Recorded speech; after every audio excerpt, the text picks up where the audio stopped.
Hello, you're watching Hornbill TV's Northeast Express Bulletin. Weeks after Nagaland Cabinet denied permission for the Gautwach Sthapna Bharat Yatra that aims to promote a nationwide ban on cow slaughter, Swami Avimuktesh Varanand Saraswati, who is currently in Sikkim for the Yatra, mentioned the issue at an event and said he was only seeking a chance to convey his message to the people and had not harmed or spoken ill of anyone. He appealed to the chief ministers of Northeast states not to obstruct his Yatra and concluded that if he is not allowed to speak about the sanctity of cows, then he should be shot. Nagaland जो प्रदेश है आपके उत्तर पूर्व का, वहां की सरकार ने cabinet की बैठक बुला करके और आदेश पारित कर दिया कि शंकराचार्य जी नागालैंड में प्रवेश नहीं कर सकते। शंकराचार्य जी ने ऐसी कौन सी बात कह दी जिसके कारण उनको आप प्रदेश में घुसने से ही रोक रहे हो? हमको बड़ा आश्चर्य हो रहा है।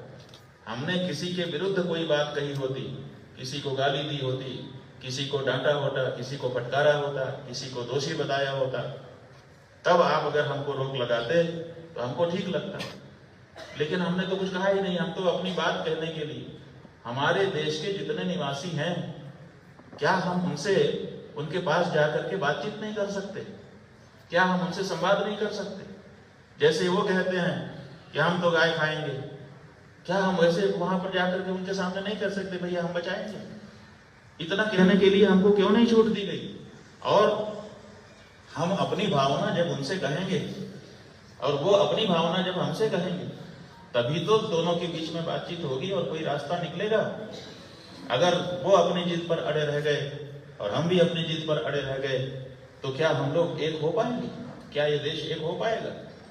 तो इस देश में एकता का संचार करने के लिए भी जरूरी है कि देश के प्रत्येक नागरिक के सामने जो प्रश्न है वो उपस्थापित किया जाए और वो उसमें विचार करे। विचार करने के बाद उसको भी अपनी बात कहने का उतना ही अधिकार है जितना हमको अपनी बात कहने का अधिकार है।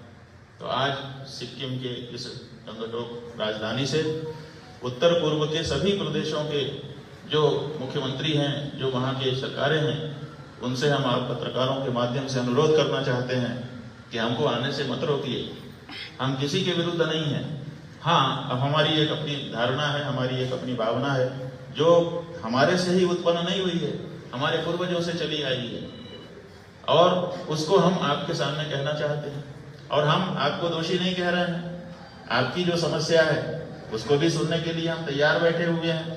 हम चाहते हैं कि इस बारे में आप हमारी भावना का सम्मान करें और हम आपकी परिस्थिति का सम्मान करें और मिल करके कोई रास्ता निकालें, ताकि ये जो भारत सरकार के सामने बहाना है कि हम हिंदुओं की इस भावना को स्वीकार नहीं करेंगे कि कुछ प्रदेश इस बारे में विरोध करते हैं। देखिए, अगर हम अपनी बात पर अड़े रहेंगे तो उसका कोई फायदा नहीं होगा। इसलिए फायदा नहीं होगा क्योंकि देश बहुमत से चलता है और बहुमत तो सनातन धर्मियों का है देश में। तो आज नहीं तो कल अगर जागृति हो जाएगी तो स्वाभाविक है कि बहुमत जो कहेगा उसको अल्पमत को मानना ही पड़ेगा। लेकिन मानना पड़े और इसमें और हमने आगे बढ़ करके रास्ता निकाल करके बना लिया रास्ता, इसमें दोनों में बहुत अंतर है। तो हम ये चाहते थे कि यहाँ के लोगों के साथ हम संवाद करें। एक बार बैठें, दो बार बैठें, बार बार बैठें, कोई ना कोई रास्ता तो हम लोग जब बैठ जाएंगे और ये सोच करके बैठेंगे कि हमको रास्ता निकाल लेना है तो निकल ही जाएगा। तो इसलिए आगे के प्रदेशों की यात्रा भी हम करेंगे और वहाँ के लोगों से संवाद स्थापित करने की चेष्टा करेंगे। हम किसी के विरुद्ध नहीं हैं, लेकिन जो हमारी परंपरा है, जो हमारा शास्त्र है, उसको भी छोड़ करके हम जीना नहीं चाहते। Tensions erupted at the Carmel School in Rani of Assam's Kamrup district near Guwahati after allegations surfaced that local students in class 7 were forcibly fed beef by Manipuri students during lunchtime. The incident reportedly occurred last Thursday, September 19, but it came to light only when parents were informed and subsequently staged a protest in front of the school on Tuesday, expressing their outrage over the violation of religious sentiments. According to reports, the school authorities attempted to downplay the situation with claims that the principal issued threats to the affected local students to discourage them from speaking out. In response to the incident, parents lodged a first information report at the Rani police station, citing the school's negligence and failure to address the allegations properly. Meanwhile, the Palaspari Revenue Circle officer, alongside police and paramilitary troops, has been dispatched to the area to handle the situation and conduct additional investigations.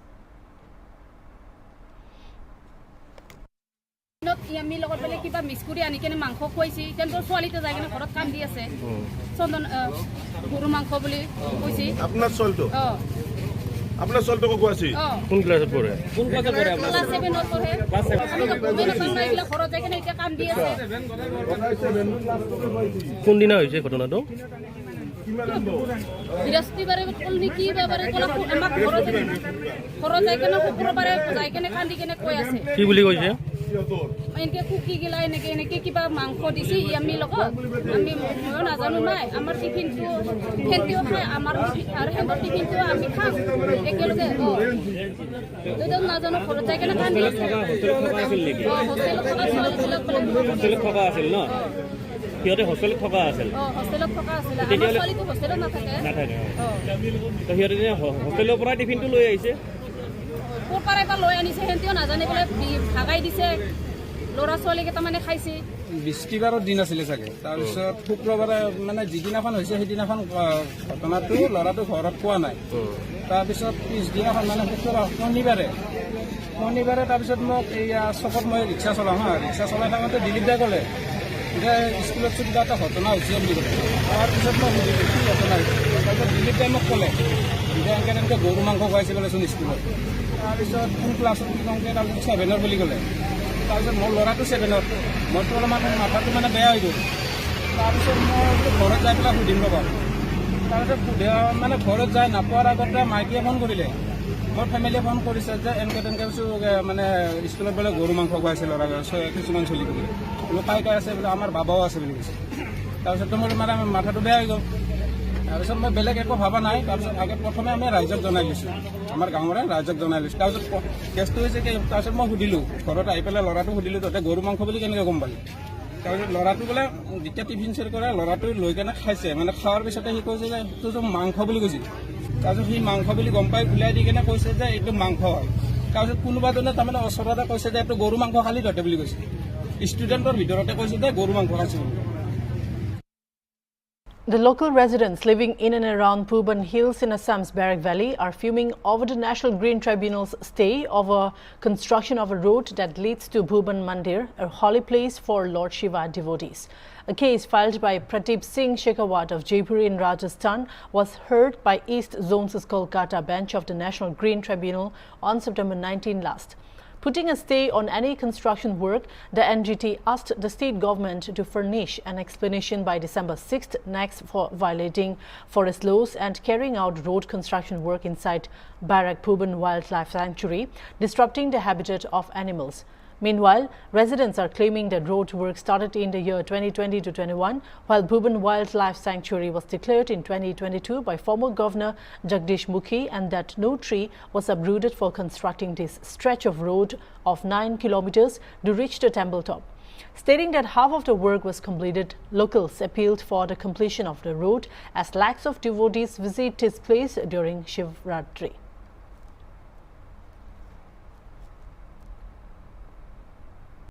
हम लोग का opinion है रास्ता काम चल रहा है और हमारा सीएम साहब वो विभागीय कर्तृपक्ष को निर्देश दिया कि ये डीपीआर एस्टिमेट रेडी करना पूरा रास्ता होना चाहिए मंदिर तक ये हमारा डिमांड है और काम चल रहा है वो काम चलेगा चलना चाहिए हम लोग का डिमांड है वो काम चल रहा है काम चलना चाहिए और वो वाइल्ड लाइफ का अब ये कोई माने मतलब कोई पशु इधर भुवन पहाड़ में कोई चीज़ नहीं है कुछ भी नहीं है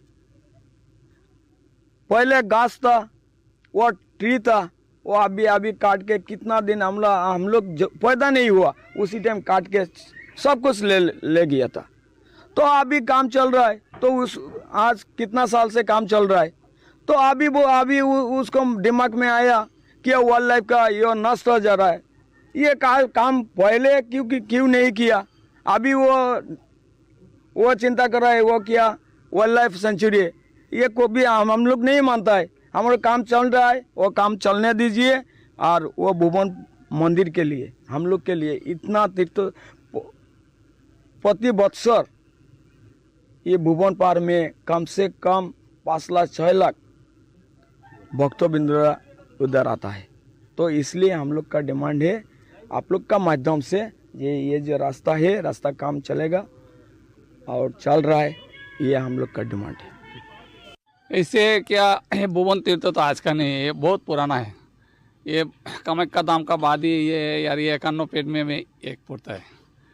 देश का जो 51 पीठ है तीर्थ स्थान, इसमें भी ये अंदर में भी है। और ये जो रास्ता है, ये रास्ता का डिमांड ये पूरा नॉर्थ ईस्ट का है। जो रास्ता का डिमांड होने के बारे में सीएम सर को हम लोग चिट्ठी लिखा है। सीएम सर खुद ऊपर में आया था, आके रास्ता का बारे में उसको जो डिपार्टमेंट का आदमी है, इंजीनियर, चीफ इंजीनियर भी इंजीनियर है, वो आया था, उसको बोल के गया था ये रास्ता होना चाहिए। और रास्ता का ऑर्डर तो हम लोग नहीं दे रहा है, हम लोग डिमांड दे रहे हैं यही ग्रामवासी का अंदर से। तो उसी हिसाब से रास्ता का काज चल रहा है। अभी के किसी ने ऐसे संवाद दिया है, हमारा जानकारी अभी आज सुबह से मिला है, पहले तो नहीं मिला था। तो हमारा हिसाब से ये रास्ता चलना चाहिए। रास्ता तो घास टी नहीं है रास्ता में, अगर कुछ रास्ता में घास पकड़ा होता है तो रास्ता बंद होना चाहिए। रास्ता तो इसे आप देख रहे हैं जैसे चौड़ा ऐसे चौड़ा ऊपर तक है, तो ऊपर तक है। रास्ता काटने का जो जरूरत नहीं है, जितना रास्ता है ये रास्ता हम लोग बनाने के लिए बता रहे हैं कि ये रास्ता होने दीजिए। ये रास्ता डिपार्टमेंट भी, फॉरेस्ट डिपार्टमेंट भी पहले बंद किया था, बाद में तलाशी किया। तलाशी करने का बाद देख रहे हैं घास पल्ला नहीं काटना पड़ेगा। उसका बाद वो लोग भी ऑर्डर दिया था कैबिनेट में, तो कैबिनेट में ऑर्डर देने का बाद भी ये काम चालू हुआ। पहले बंद किया तो फिर चालू हुआ।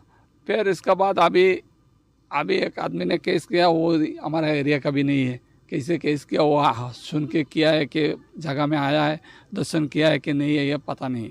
सीएम सर 1 महीना पहले जो धौलाई में आया था ये कॉलेज उद्बोधन में, उसी टाइम में भी वो बोला है ये रास्ता बनना।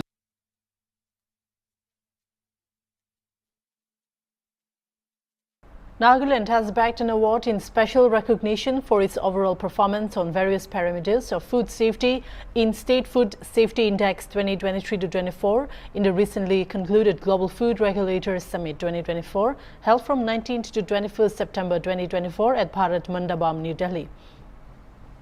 Nagaland is the lone awardee among the northeastern hilly states.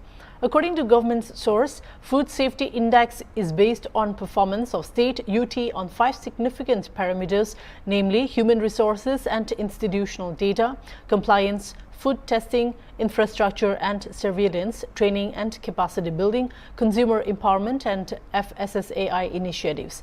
The index is a dynamic quantitative and qualitative benchmarking model that provides an objective framework for evaluating food safety across all states and UTs. In this dynamic environment, the role of food regulators has never been more crucial. This demands continuous collaboration, relentless innovation, and a commitment to constant improvement in our food safety systems. Ministry of Health and Family Welfare and FSSAI have been playing a pivotal role in developing standards, keeping in mind international trade, evolving food production processes, and changing consumption patterns. FSSAI has made remarkable strides in reviewing and developing new standards based on cutting-edge advancements in food technology. A notable achievement was the development of the millet standards, which was launched by our Honorable Prime Minister at Global Millets Sri Anna conference in March 18, 2023. We harmonizing our food standards with the international benchmarks. This includes the National Action Plan. Here I would also like to say that the AMR 2.0 is aligning maximum residue limits and the pesticides with Codex standards and enhancing our global. The joint civil organizations of Tausim subdivision in Manipur's Tamenglong district on Tuesday declared an indefinite total shutdown of NH37 within the subdivision jurisdiction starting from midnight. This shutdown was imposed by various student groups including the Zimi Students Organization Manipur, Tausim Area Students Organization, Tram Ram Segment Voice and the Tausim Headquarters Students Union. In a joint release, it was stated that the shutdown comes in response to the Manipur government's failure to address the group's demand to relocate the SDO office, which is currently stationed in Tamenglong district headquarters, to Tausim subdivision headquarters. A 30-day ultimatum was previously issued, but with no action taken, the organizations are left with no option but to intensify their agitation. It mentioned that the total ban will continue indefinitely until the government fulfills the demand. While essential services such as medical emergencies, education, institution, fire services and the electricity department will be exempted, the organizations firmly warn that the shutdown will persist without compromise.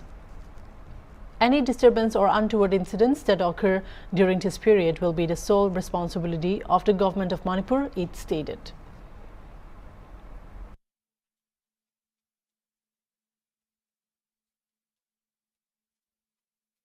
In a significant move aimed at the socio-economic development of tribal communities, the Government of India has unveiled the Pradhan Mantri Janjatiya Unnat Gram Abhiyan, a comprehensive program targeting the upliftment of over 63,843 tribal-dominated villages across the country.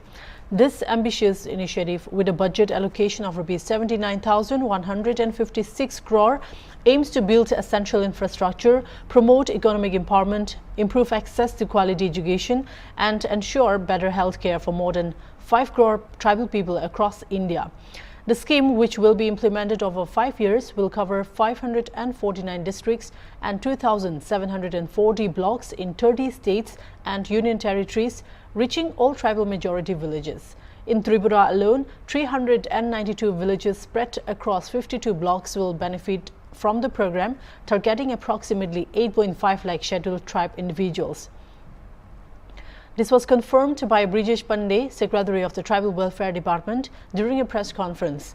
The additional budgetary allocation under PMJUGA will further enhance ongoing efforts to improve education, healthcare and livelihoods in tribal communities, making this a critical step towards the socio-economic upliftment of Tripura's indigenous population.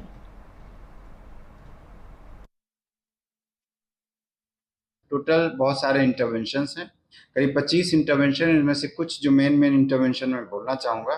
तो पहला है जो infrastructure development है, जिसमें construction of permanent houses, जो tribal population है, जो house holds हैं, उनको permanent construction prime minister Awas Yojana में दिया जाएगा। इसके अलावा प्रधानमंत्री ग्राम सड़क योजना में जो ट्राइबल डोमिनेटेड विलेजेस उनको कनेक्ट किया जाएगा। वाटर सप्लाई जल जीवन मिशन के अंतर्गत ही अलग से वाटर सप्लाई के लिए व्यवस्था की जाएगी। एनर्जी और इलेक्ट्रिफिकेशन के अंतर्गत जो है, जहां पर भी अभी मान लीजिए ग्रिड कनेक्टेड पावर नहीं है, तो वहां मिनी सोलर पावर प्लांट्स लगाए जाएंगे या हम लोग इसका ग्रिड कनेक्शन किया जाएगा। इसके लिए पावर डिपार्टमेंट काम कर रहा है। इसके अलावा हेल्थ सेक्टर में दो चीज़ें हैं जो मुख्यतः हैं, जो मोबाइल मेडिकल यूनिट्स को प्रोवाइड किया जाएगा, और इसके अलावा आयुष्मान भारत हेल्थ कार्ड्स हैं, जो सारे जितने भी इन विलेजेस में ट्राइबल पॉपुलेशन सबको कवर किया जाएगा। इसके अलावा एलपीजी कनेक्शन दिया जाए, इंश्योर किया जाएगा कि प्रधानमंत्री उज्ज्वल योजना के अंतर्गत क्लीन कुकिंग फ्यूल एक्सेस के लिए एलपीजी कनेक्शन दिया जाए। और इसी तरह चाइल्ड डेवलपमेंट और न्यूट्रिशन के लिए आंगनवाड़ी सेंटर अलग से खोले जाएंगे इसमें, और जिससे कि पोषण अभियान से इनको सपोर्ट, जो उनके बच्चों को सपोर्ट किया जा सके। इसके अलावा पोषण वाटिक्स जो है, न्यूट्रिशन गार्डन्स हैं, वो खोले जाएंगे। शिक्षा के उसमें क्वालिटी एजुकेशन के लिए हॉस्टल कंस्ट्रक्शन समग्र शिक्षा अभियान के अंतर्गत रखा गया है। जहाँ जहाँ ज़रूरत है ट्राइबल स्टूडेंट्स के लिए हॉस्टल खोले जाएंगे। इसके अलावा टेलीकॉम कम्युनिकेटिव, जो इनएक्सेसिबल एरिया, वहाँ टेलीकॉम कम्युनिकेशन पुअर होता है, कमज़ोर रहता है, तो उसको स्ट्रेंथन किया जाएगा। उसके लिए BSNL काम करेगी, ये प्राइवेट सेक्टर वाले काम करेंगे। इसके अलावा स्किल डेवलपमेंट होगा, एम्प्लॉयमेंट और स्किल एनहांसमेंट में किया जाएगा। डिजिटल इनिशिएटिव में जो डिजिटल ब्रिज को गैप को कैसे ब्रिज किया जाए वो देखा जाएगा। एग्रीकल्चर सेक्टर में जो सपोर्टिंग है सस्टेनेबल फार्मिंग प्रैक्टिसेस को सपोर्ट किया जाएगा, जो department of agriculture and farmers welfare करेगा। फिशरी सेक्टर में फिशरीज में कल्चर एंड एक्वाकल्चर एक्टिविटीज़ को बढ़ावा दिया जाएगा। लाइव स्टॉक सेक्टर में असिस्टेंस दिया जाएगा कि लाइव स्टॉक रियरिंग के लिए जो नेशनल लाइव स्टॉक मिशन को में कैसे लाइवलीहुड सिक्योरिटी के लिए असिस्टेंस किया जाए। रूरल डेवलपमेंट कैपेसिटी में जो लाइवलीहुड के जो SHGs वगैरह उनको स्ट्रेंथन किया जाएगा। इसके अलावा लोकल गवर्नेंस और लीडरशिप को भी स्ट्रेंथन किया जाएगा। एक और जो खास बात है इसमें टूरिज्म सेक्टर में कि जैसे ट्राइबल होम्स है, ट्राइबल हट्स है, उसको अलग से कंस्ट्रक्शन किया जाए जिससे ट्राइबल पॉपुलेशन में टूरिज्म को प्रमोशन मिले और साथ में बहुत सारी जॉब्स जनरेट हो, इसके लिए किया जाएगा।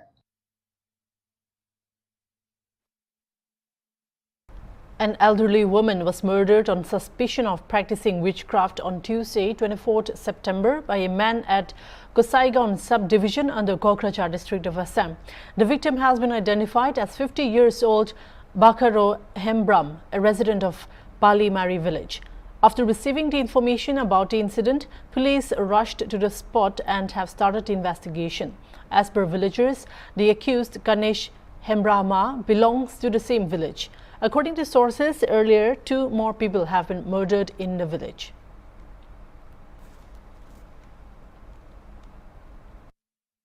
রাতে এই মহিলা এজন অচিনাকি দুর্বৃত্ত আহি মানে হত্যা কৰি নিজৰ ঘৰতে নিজৰ মানে ইয়াতে থাকে আৰু নিজৰ ঘৰই কোৱা চলে গাঁওখনৰ কি নাম বালিমাৰি কি নাম মহিলাটোৰ বগৰে হেমব্ৰম তাৰ হাজবেণ্ডৰ নাম মতলা মুৰ্মু কিয় মাৰিছে কিবা ইও যে মাৰিছে কিবা সন্দেহ আছে না কি মই এইটো মই খটাংকৈ ক'ব নোৱাৰো কিবা কিবা ভিতৰত কাজিয়া আছিল না কি ইয়াৰ পূৰ্বে কি হৈছিল ইয়াৰ আগতে কি ঘটনা হৈছিল আগত এনেকুৱা আগতে এবাৰ মাৰিছিল বোলে খুকৰি দি আগত অলপ কাজিয়া কাটি হৈছিল অলপ কাটাকাটি হৈছিল কিহৰ কাৰণে এইটো এনেকুৱা আর কি মদ চদ খাই কাজিয়া কাটি হয় কাটাকাটি হয়েছিল মই এইবিলাক খাটাংকৈ ক'ব নোৱাৰো নাজানো আৰু মই এনেকুৱা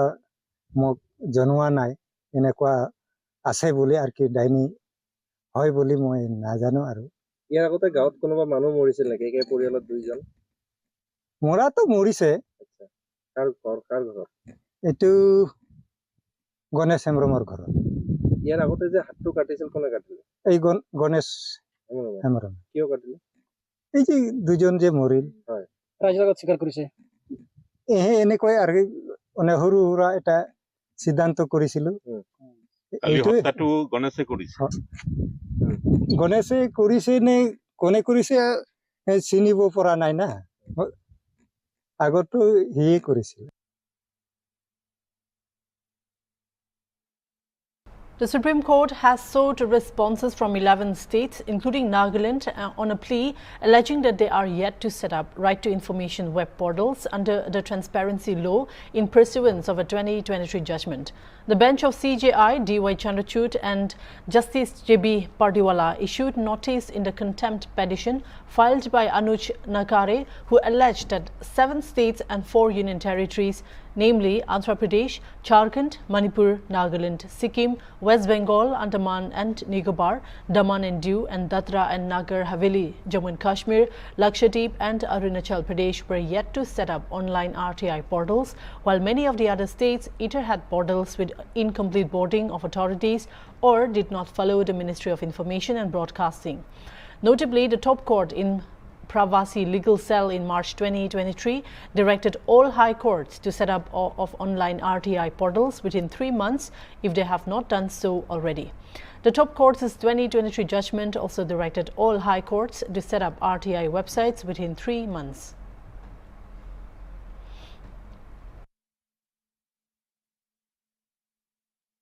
The Assam Cabinet has approved the allocation of 8 bighas of land to the Railway Ministry for doubling of railway tracks in the Azara-Kamakhya section via Gwalpara, regularization of teachers and sanction funds for polytechnics and student bicycles.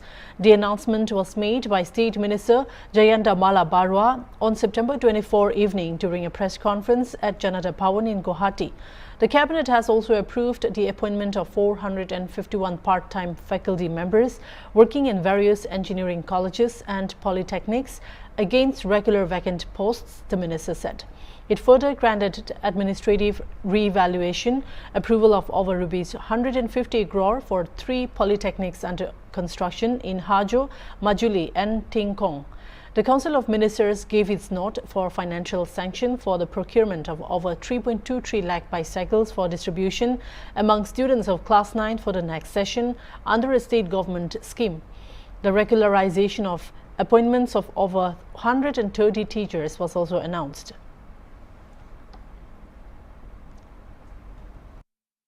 जो class 9 का boys and girls student है, सब लोगों को हम लोग drop out percentage बन है और अच्छा से लोग पढ़ाई कर सके, इसके लिए हम लोग साइकिल देने का एक स्कीम लिया था। और साइकिल देने के लिए अराउंड 150 करोड़ रुपया का ज़रूरत है 3.5 लाख स्टूडेंट को, बॉयज़ एंड गर्ल्स को। और इस कैबिनेट ने, आज का कैबिनेट ने ये अप्रूवल दिया है। हमारे जो ब्रॉड गॉज लाइन है, डबल लाइनिंग हो रहा है, जो ग्वालपारा होके गुवाहाटी तक जो डबल लाइनिंग का काम चल रहा है रेलवे डिपार्टमेंट में, उस रेलवे डिपार्टमेंट का लाइन का काम करने के लिए, डबल लाइनिंग करने के लिए कुछ ज़मीन का ज़रूरत था। और रेलवे डिपार्टमेंट को आज असम सरकार ने 8 बीघा ज़मीन रेलवे को ट्रांसफ़र किया। इसका थ्रू वो लाइन डबल लाइनिंग करने में सहायता होगा। स्थानीय लोगों से बातचीत करके किया गया, क्योंकि ये रेलवे का वो ज़मीन नहीं देने से रेलवे डबल लाइनिंग होगा ही नहीं। डबल लाइनिंग करने के लिए ज़मीन का ज़रूरत था, इसलिए गवर्नमेंट ने वो ज़मीन रेलवे को ट्रांसफ़र किया। ये मेन डिसीजन आज का कैबिनेट का था। और हमारा government engineering college and government polytechnic college में 451 पार्ट टाइम टीचर था, वो लोग काम कर रहा था। और ये हमारा कोर्स में कोई करिकुलम में कोर्स में कोई डिस्टर्ब ना हो, इसके लिए वो लोग को पार्ट टाइम टीचर से 3F करके आज अपॉइंटमेंट देने के लिए अप्रूवल दिया। That's all for now. You're watching Hornbill TV.